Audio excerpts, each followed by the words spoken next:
আজকে আমি আপনাদেরকে দেখাবো আলু দিয়ে খুব সহজে কিভাবে ঘরেই চানাচুর বানায় খেতে পারবেন খুব মজা করে। এই চানাচুরটা আমি প্রায়ই করে খাই, আমার কাছে খুব মজা লাগে। চলুন দেরি না করে মূল রেসিপিতে চলে যাই। তার জন্য একটু বড় সাইজের 4 পিস আলু আমি প্রথমে এখানে ছিলে নিয়েছি, সেগুলোকে হালকা পাতে উঠায় নিচ্ছি। আপনারা চাইলে বটি দিয়েও এরকমভাবে একেবারে পাতলা করে কেটে নিতে পারেন। তারপর সুন্দরভাবে দেখুন আমার আলুটা কাটা হয়ে গিয়েছে।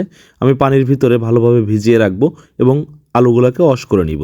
এদিকে আমি একটা ব্লেন্ডারের ঝাড় নিয়ে 8-10টার মতন আস্তা শুকনা মরিচ হালকা টেলে ব্লেন্ডারের জগে দিয়ে দিচ্ছি। তারপর দিয়ে দিচ্ছি 1 টিস্পুনের হাফ টিস্পুনের মতন লবণ, 1 টিস্পুন এর মতন জিরার গুঁড়া, 1 টেবিল স্পুন চাট মশলা। এই চাট মশলাটা আপনারা বাজারে পেয়ে যাবেন, সুন্দরভাবে সেখান থেকে ক্রয় করে নিতে পারবেন।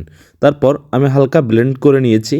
দেখুন আমার চাট মশলাটা বা চানাচুরের মশলাটা অলমোস্ট কমপ্লিট।